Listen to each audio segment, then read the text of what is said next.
Hai teman-teman semua, perkenalkan saya itu PM12 11 121 Grace Wakanu SKF Program Studi Perawatan Fakultas Kesehatan Universitas Kristen Indonesia.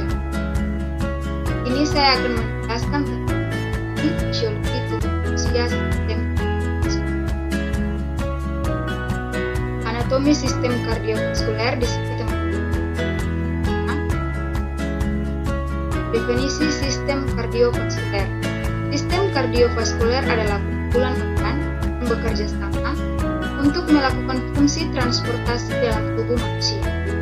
Sistem ini bertanggung jawab untuk transportasikan darah yang mengandung bahan sisa metabolisme, hormon, zat kekebalan tubuh, dan zat lain ke seluruh. Bagian-bagian sistem kardiovaskuler ada 3 bagian, yaitu yang jantung, kedua komponen darah, dan yang ketiga komponen. Di sini kita akan bahas yang pertama, yaitu jantung. Jantung adalah organ yang sangat penting dalam tubuh. Jantung bekerja sebagai pipa untuk memenuhi kebutuhan oksigen dan nutrisi ke jaringan tubuh lain. Dan jantung adalah organ yang tidak bekerja atau fungsi jantung adalah membawa darah ke seluruh tubuh dan menampungnya kembali setelah dibersihkan organ baru. Hal ini berarti fungsi jantung manusia adalah sebagai alat atau organ pemompa dalam tubuh manusia. Bagian-bagian jantung pertama, perikardium, ialah sejenis ukuran serosa yang menghasilkan cairan infus untuk melimasi jantung selama berdenyut, mencegah gesekan yang menyakitkan antara jantung dan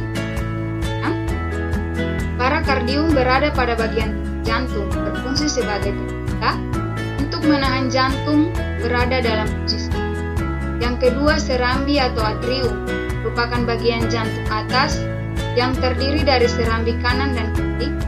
Serambi kanan berfungsi untuk menerima darah kotor dari tubuh yang dibawa oleh pembuluh darah, sedangkan serambi kiri berfungsi untuk menerima darah bersih dari paru-paru. Yang ketiga, bilik atau ventrikel, merupakan bagian kanan dan kiri. Bilik kanan berfungsi untuk memompa darah kotor dari jantung ke paru-paru, sementara itu bilik kiri berfungsi untuk memompa darah bersih dari jantung ke seluruh tubuh. Yang keempat, katup. Ada 4 katup yang menjaga aliran darah mengalir ke seluruh arah, yaitu yang pertama, katup triskuspid, mengatur aliran darah antara serambi kanan dan bilik kanan.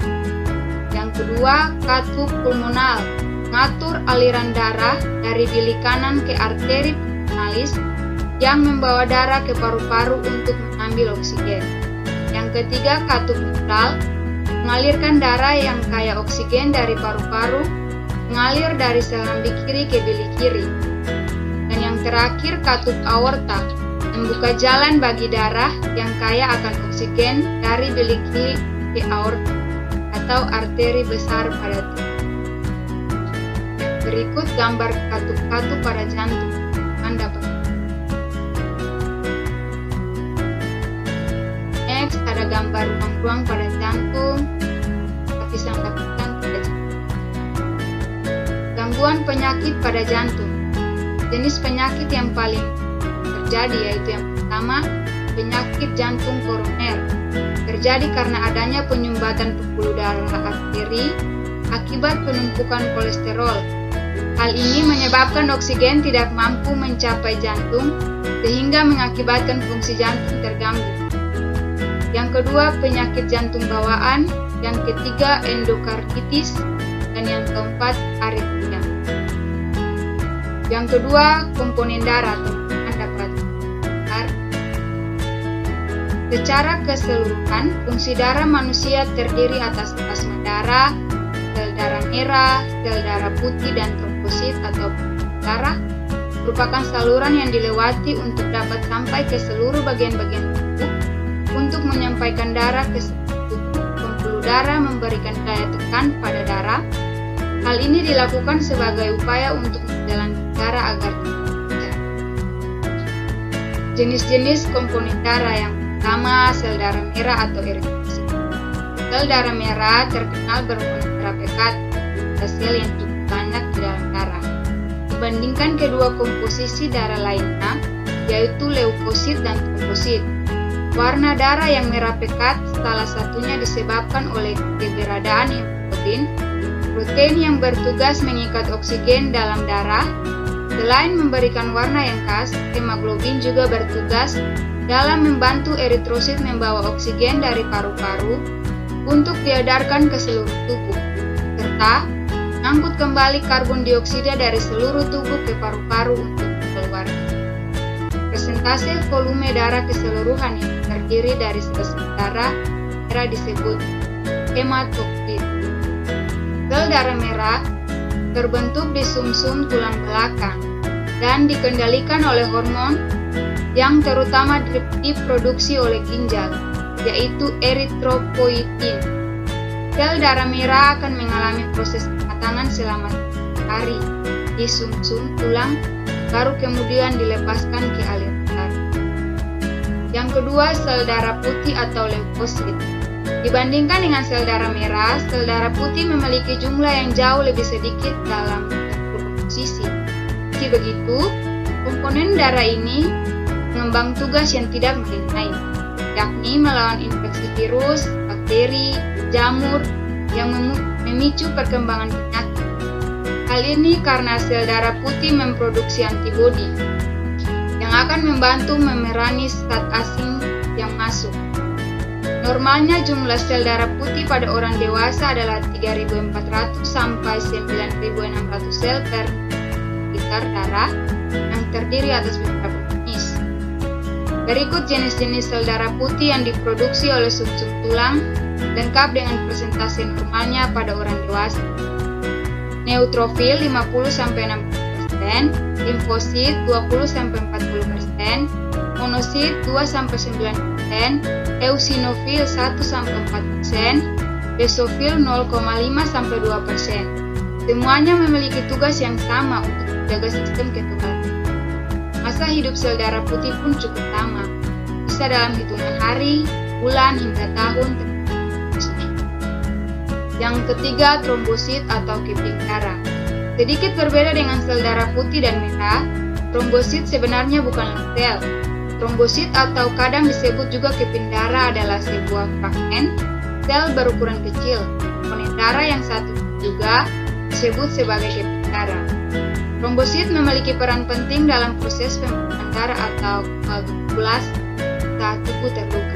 Tepatnya, trombosit akan membentuk sumbatan guna menghentikan pendarahan, sekaligus merangsang pertumbuhan jaringan baru di area luka. Jumlah trombosit normal di dalam darah yaitu 1.500 sampai 400 trombosit per mikroliter darah. Jika jumlah trombosit lebih tinggi dari kisaran normal, dengan mengakibatkan pembekuan darah yang tidak diinginkan, akhirnya bisa berisiko menimbulkan stroke dan serangan jantung. Sementara, bila seseorang kekurangan jumlah trombosit dalam darah, maka akan menyebabkan pendarahan hebat karena darah. Berikut peredaran darah. Peredaran darah ada 2 bagian, yaitu yang pertama peredaran darah besar atau sirkulasi. Sistem peredaran darah besar adalah peredaran darah dari jantung atau kiri yang dialirkan ke seluruh tubuh melalui arteri. Selanjutnya, darah kembali ke jantung lagi melalui tubuh. Yang kedua, sistem peredaran darah kecil atau sirkulasi paru, yaitu peredaran darah dari keluar dari bilikan jantung atau menuju ke arteri pulvis, lalu menuju ke paru-paru. Dalam paru-paru, jadi pertukaran gas oksigen dengan karbon dioksida di alveoli. Darah yang kaya oksigen masuk melalui vena pulvis ke serambi kiri jantung. Gangguan penyakit pada komponen darah.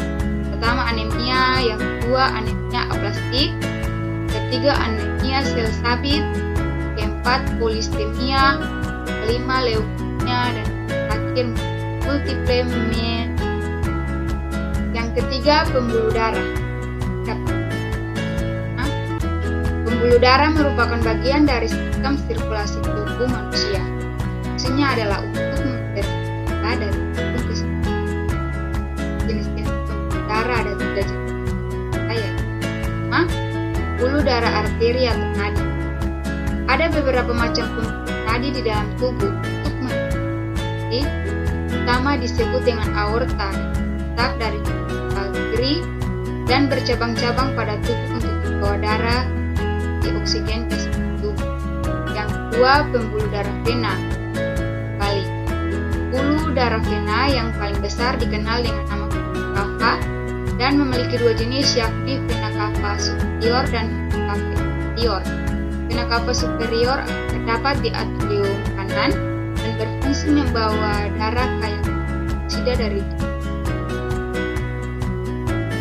Sedangkan vena cava inferior terletak di atrium kanan dan berfungsi membawa darah kaya karbon dioksida dari tubuh bagian bawah ke jantung. Selain itu, pada jantung ada bagian atrium kiri, terdapat pembuluh darah balik yang berasal dari paru-paru dan dikenal dengan nama vena pulmonalis, terdiri dari 2 saluran yang jantung, 1 pembuluh darah di paru-paru kiri dan satunya di pembuluh darah ini membawa darah penuh oksigen dari Ketiga, pembuluh darah kapiler. Pembuluh darah kapiler menjadi pembuluh darah yang paling kecil dibanding yang lain. Pembuluh darah ini merupakan bagian dari gabungan pembuluh nadi dan balik yang bercabang-cabang hingga menciptakan ukuran yang kecil. Fungsi pembuluh kapiler berhubungan langsung dengan jaringan dan struktur dalam pembuluh darah tersebut, jadi proses keluar masuk saat terlarut dan menjadi tubuh, serta ada juga pertukaran oksigen, karbon dioksida, ke hasil ekspresi dengan jaringan yang ada di sekitar.